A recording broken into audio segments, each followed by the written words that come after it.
Morning, David. Chris, good morning. Are you well? Oh, I think so. Wonderful. Bit miserable out, the viewer.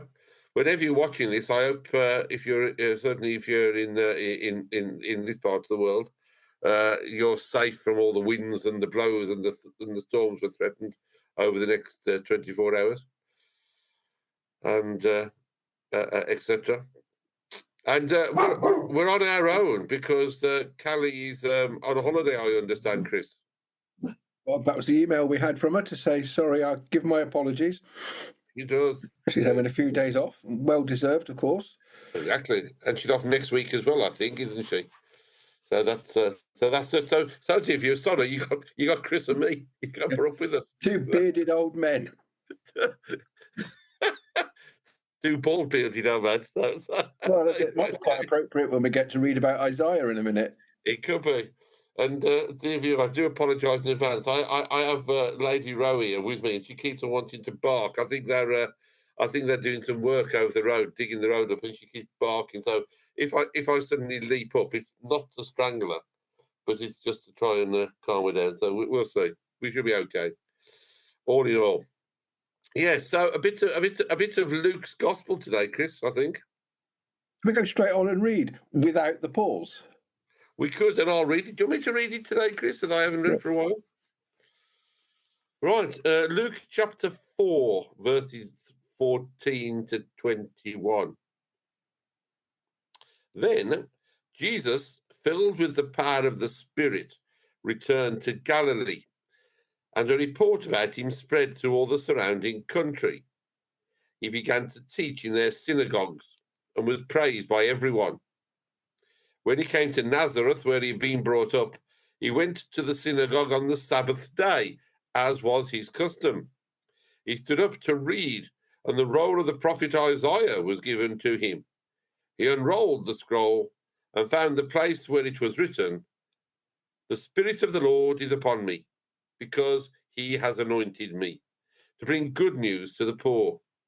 He has sent me to proclaim release to the captives and recovery of sight to the blind, to let the oppressed go free, to proclaim the year of the Lord's favour."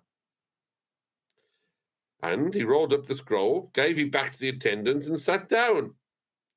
The eyes of all in the synagogue were fixed on him. Then he began to say to them, "Today, this scripture has been fulfilled in your hearing."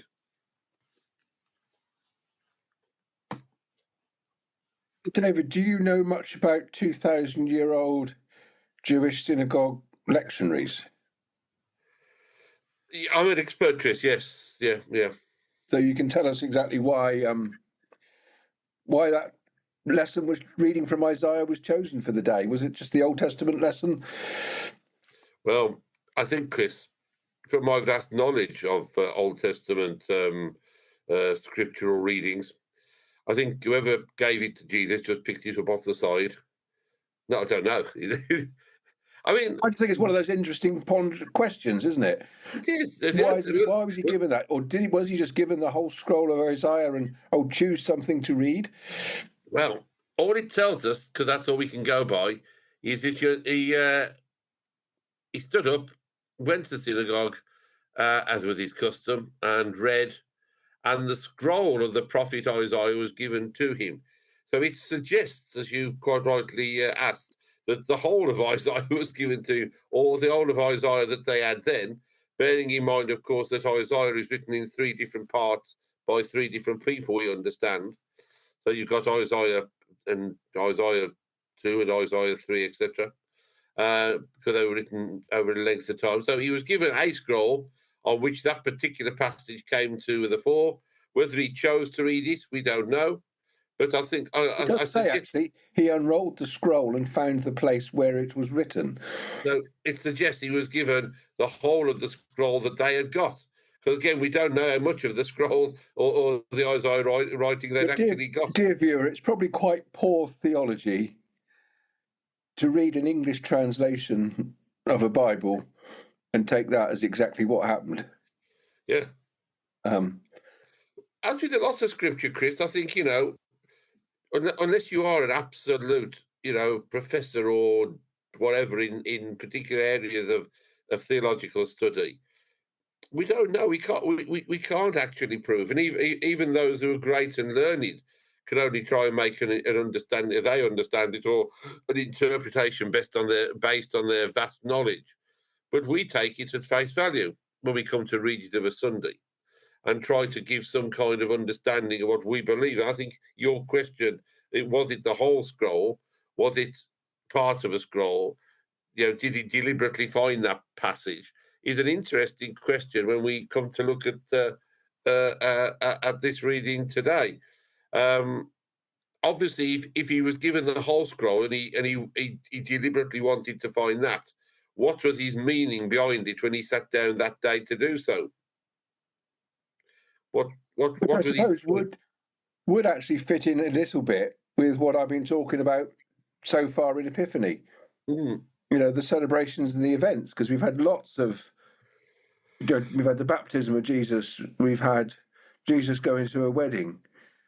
All these little bits and pieces, and now Jesus going to the synagogue and almost declaring, "I am the Anointed One." Mm-hmm. Whether the people listen or not, almost fits in with the theme of what we've been doing in Isaiah. Yeah, I mean, it's interesting that this passage follows on from that gospel passage last week of the wedding at Cana in Galilee, where Jesus is seeming to say to his mother, don't interfere. It's not my time. I'm not ready to start what I've been asked, called or asked to do. But his mother doesn't take much interest or notice of that. She's saying, now is your time. Now is the moment to reveal yourself. And in a way, as you said off air before we started, Chris, this passage is saying that again, isn't it? This is who I am. I am the one. Yeah. And so I think, although different gospel reading altogether, a different gospel writer altogether, it is a moment in Jesus's his story or history story when he's announcing, as you say, I'm the one. Interesting. How many people, when you read the gospel on a Sunday morning, David, do you go back to your little stall and sit down and all eyes are on you because you've read with such engagement and enlightenment? Chris, because he rolled up the scroll, gave it back to the attendant, and all the eyes of the synagogue were fixed on him. He must have commanded some form of attention in the way he read it.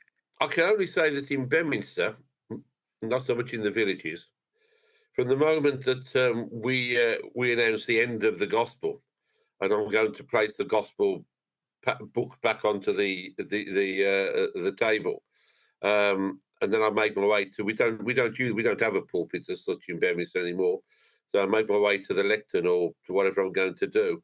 Peter plays this great piece of kind of music typical of cathedrals while the bishop is being paraded to the to the pulpit.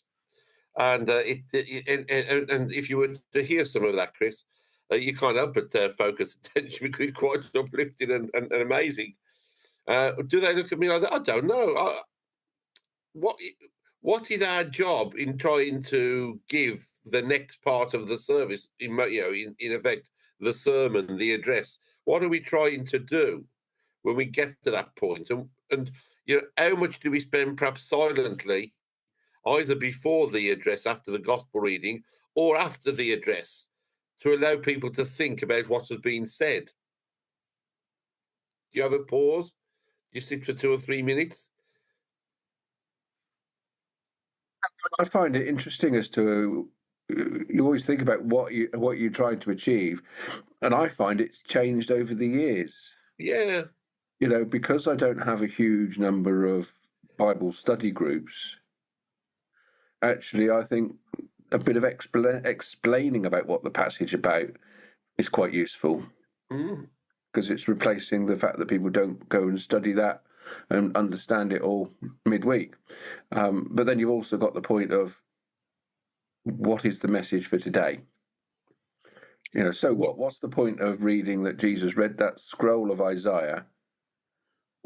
How does that help us live our lives today? And what are you going to do with the information that's been imparted to you as you leave?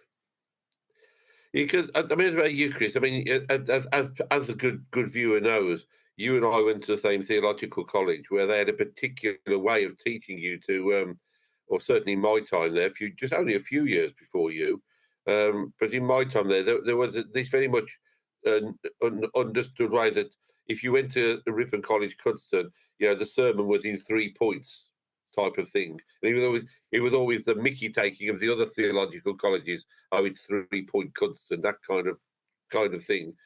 And I think you're quite right. What are we trying to get over? And the biggest thing about the address, and Jesus particularly, is that it isn't about us or about what our thoughts particularly are, but that we're trying to share or get an understanding over of what, as you've quite rightly said, that particular passage was about. And what was that passage about at that time? What was happening when Isaiah wrote his great, and I think it is a wonderful thing, whether it be due to Isaiah or Isaiah 3 or whatever it may be, or the first one, I think it's excellent. But what is the point of Isaiah saying, the Spirit of the Lord is upon me because he has anointed me to bring good news to the poor. He has sent me to proclaim release to the captives and recovery of sight to the blind, to let the oppressed go free, and to proclaim the year of the Lord's favour. Which, as I said to you a few moments before we started to talk on live, that it's very poignant today in Gaza and Palestine and Israel, isn't it? It's like you say, thankfully we've got a little bit of a ceasefire, but there is poor there that need to receive good news. Yeah.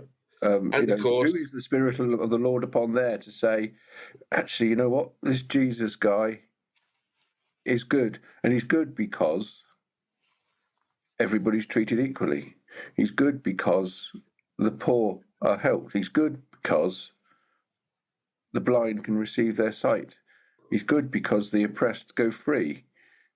All those things is a good message in whatever circumstance. And almost the harder the circumstances, and I think probably Gaza is probably the worst in the world at the moment, although I'm sure, dear viewer, you will be able to correct me and find someone who's even more oppressed. But that's what the good message is. It's not a good message of, oh dear warmonger, congratulations on ruining the world. That's not the message of the gospel at all. I often worry when it comes to biblical explanation or trying to talk about our faith even. And I don't think it's any different to you or me or to any member of our churches, of faith. It's very difficult sometimes to get the loving message of Christ over because the politics of church or the politics of the day get in the way and stop us. Because if we're too outspoken about, bringing good news to the poor, trying to break poverty in our country, trying to make sure there's no homelessness, trying to say why, it's a known fact in our churches that I'm dead against food banks. Stay there, pause just for a second, please, because I understand why we need them, but why in Britain in the 21st century should we be expecting people to have to turn up at food banks? Surely we're better than that, is my kind of rational thought. And that's the kind of thing that Jesus, I think, would have been challenging authorities over. Do you think so, Chris? I still remember when I was in my early 20s, I got made redundant when our first child was born. And the only job I could get was on minimum wage. And on minimum wage, working a 40-hour week, I still had to claim some benefits. And back then there were benefits to claim. I don't think they're there anymore. And actually, I think that's an insult to human dignity. Is anybody who works a full week, from a human dignity point of view, should be able to put food on their table and a roof over their head. Yeah, absolutely. Without having to feel as if that's scrounging off somebody or the other. Yeah, So the fact that you're right. I mean, the fact that food banks are needed, I think, is a travesty. Yeah. Because we all know that majority of people who go to food banks actually work. Yeah, because they have to, they have to supplement somehow the situation they're in because things have changed. But And yeah, meanwhile, the richest people in the world are getting even more richer. yeah. And I mean, I'm interested in it's Isaiah who's written this. It's Jesus is just reading what Isaiah is saying. So the spirit of the Lord is upon Isaiah. That's what he's saying because he's written it, isn't it? Hmm. And what is the spirit of the Lord upon Isaiah to do? Well, to be a prophet, to actually, you know, forewarn people of what's to come or what is happening or what is needed. And Jesus had picked up on that, because that's where he now sees himself, I guess. The Spirit of the Lord is upon me too, because he has given me this role to do all these things that I'm about to say to you. I'm here because I do need, and we do need to bring good news to the poor. Now, that doesn't mean poor in finances alone. It means poor in spirit, poor in life, poor in all kinds of ways, doesn't it? Or did it mean that they are disadvantaged because they don't have the same opportunities as other people? And we see lots of those not only in our world but in our own parts of society, our own microcosm of society where we are. There was a quote. I'm apologies, dear viewer. I'm struggling to remember who originally said it, but I think I put it in one of my magazine articles a few months ago, and it's just ended up saying some people are so poor, all they have got is money. Yeah, yeah, Um, and I think that's a very astute point. It really is. So he's also sending Jesus. Jesus is using that to try and make he sent me to proclaim release to the captives. And I guess in Isaiah's day, the captives were those who had their countries overtaken and were being held by occupying forces. Maybe I think that's how I've understood it and tried to interpret. So I've got to stop that, and that's what people were looking to Jesus to do. That's what they were wanting from a Messiah, wasn't it? They were wanting somebody to rid their country of the Roman occupying forces.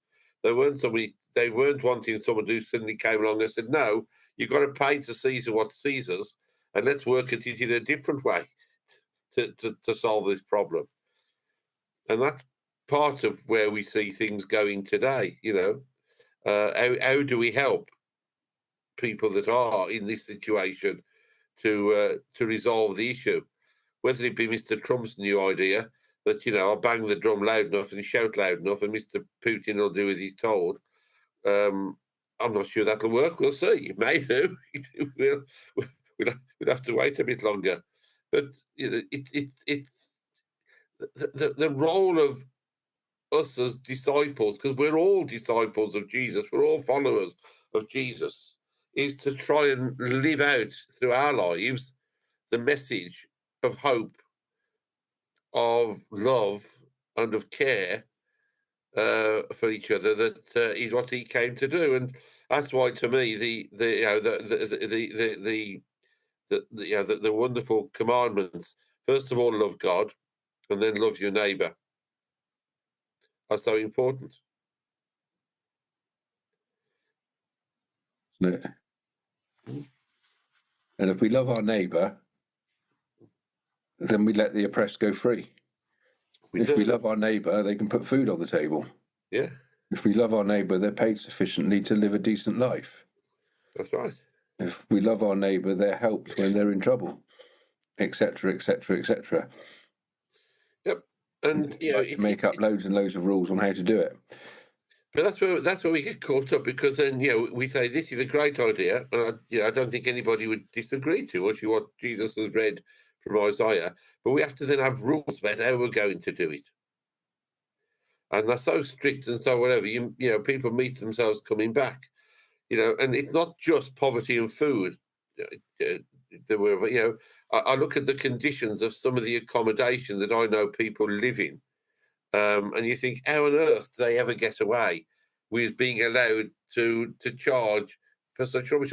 I think, I don't know about yourself, Chris, you must have lived in student accommodation at some point. I had the glories of not particularly, because nursing homes are generally in good condition.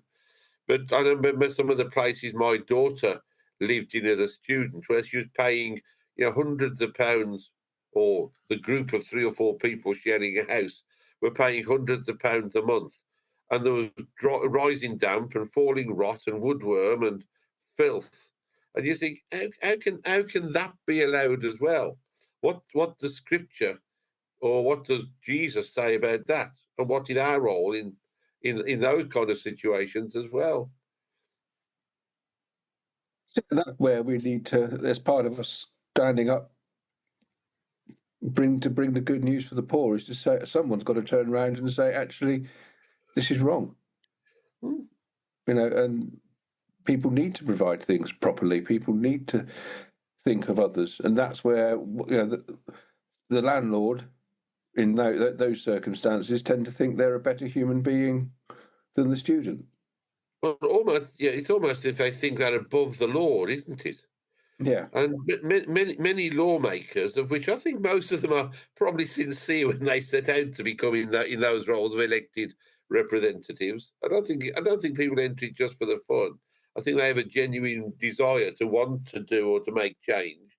Um, but they get sidetracked by all of the, there's this got to be done. We have to take into consideration that, and nothing ever actually gets done.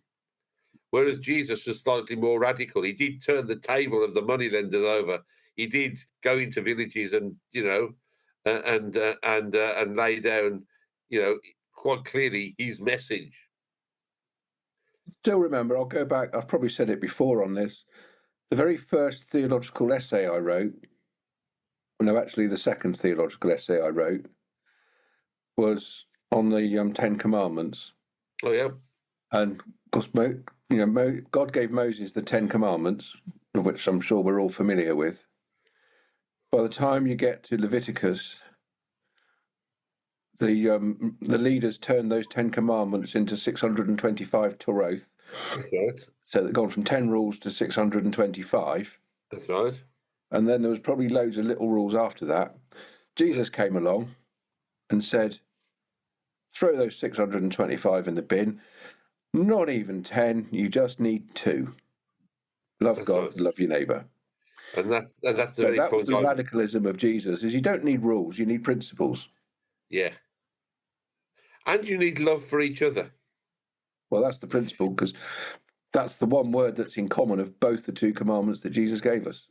It is, but also, I guess, if you're on opposing sides in a war, the love stretches very, very thin the longer it goes on, doesn't it?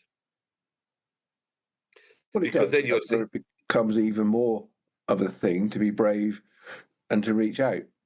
yeah, And, to reach out. as that famous game of football happened in was it the First World War? Yeah, Christmas Day over the trenches, and then back to killing each other the next day. Yeah, Yeah. That's right. Yeah. Chris, it's solid stuff, isn't it? And it's a good passage. And I'm sure we've both got some new thoughts, perhaps to add into whatever it is we're going to say on Sunday about it, from a talk like this. But to answer your question, are eyes fixed on me? Well, I would hope they're listening or want to hear what I've got to say, purely because they hope they may get some words of wisdom. I'm never quite sure that I always fulfil that. I try. I'm sure, like you, I try my very best. And I've always said about sermons, particularly to curates that I've trained over the years, if your knees aren't shaking each time you get up to go to that lectern or into that pulpit, then you're perhaps not you're perhaps not tuned in or doing your job properly, because it is a frightening moment. And I'm sure all of us who stood up like Jesus has done and finished reading and then expected to explain, as you quite rightly said. I think all of us have got to the point where we think we know what we're going to say, and we open our mouths, and a totally different thing suddenly comes out because of where we are and what's just been said. So, dear viewer, if you do come on Sunday to Chris or to our church, perhaps you can have a quick look and see whether you think what we're actually saying is what we've actually got written down in front of us, or prepared in front of us. Except I'm not taking any services this Sunday. You're not, Chris. What are you doing? Oh, well, my training incumbent is retiring this Sunday, so I'm going to his leaving service. Lovely. And that's in Devon? That's in Devon. So my eyes will be on him. Good luck to the man. We all need it. Yes. But I am. I've got, I should be in 3 places: Solway Ash, then Burstock, and then in the evening in Netherbury. So if you want to try and see what I've got to say about this particular passage, there you are. That's your opportunities. Well, 3 opportunities. 3 opportunities. You can always go to more than one, and then you get to compare and contrast. Yeah, because they will be different. How well did David follow his notes? I don't always have notes, Chris. I have to be honest. Sometimes I just stand there. I remember when I was at Cudston and we got sent on placement on Sundays. I was on placement at a parish called Watlington, which is down in Oxfordshire, going down towards Wickham, that kind of way. It's well known for its motorway junction. I hear it mentioned regularly on the traffic reports. And I was there. And the first time I had to do my first ever sermon in church, having been through the sermon preparation classes that we did, and we had to talk to each other in groups, and then once a week, every week, a different person delivered their address to the college or whatever. I'd gone to Watlington, and Andrew Evans, who was the rector of Watlington, now retired, living in Swindon, I understand. He said to me before in the vestry, and I've got 2 other students with me, Roger Powell, who we all know is a good colleague of ours up in the north of Wiltshire in our diocese, and Patrick, who went on to be a curate in London diocese. We were all there. It was my turn, and Andrew said to me, "Oh, David, can I just have a look at your sermon before you deliver it?" And I handed it over to him stupidly, and he ripped it up. He ripped it up in front of me. He said, "You don't need it. Now go and preach it." Walked out. Sorry? I'd have walked out if somebody did that to me. I didn't know what to do, Chris. I wasn't always the bullshit I am today, believe me. But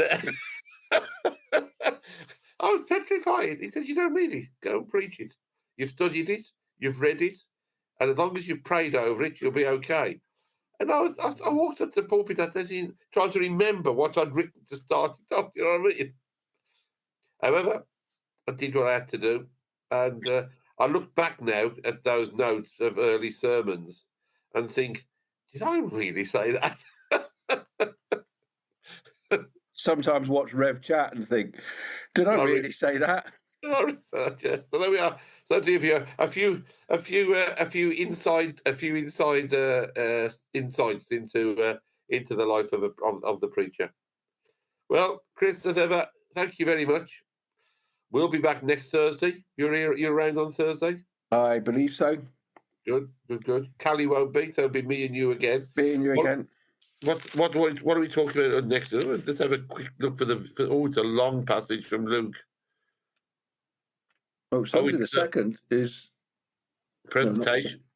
It's the presentation. Presentation. Yeah. Candlemas, dear viewer. When we put our cribs away, keep your cribs up another week. You'll cope with it, I believe you. Dust them off, though. Ready for the presentation. Yeah, there we go. Dear viewer, see you all on Sunday or the Sunday after. You won't see anybody next Sunday. I hope you've enjoyed watching. So whereabouts in Devon are you off to, Chris? Oakhampton. Oakhampton. The middle of Devon, North Dartmoor. North Dartmoor. Beautiful place to go. Fantastic walking. Particularly in the winds and the storms we're going to have over the next few days. So careful. Drive safely. Yeah, we shall try. Drive safely. All right. Lovely. See you soon, viewer.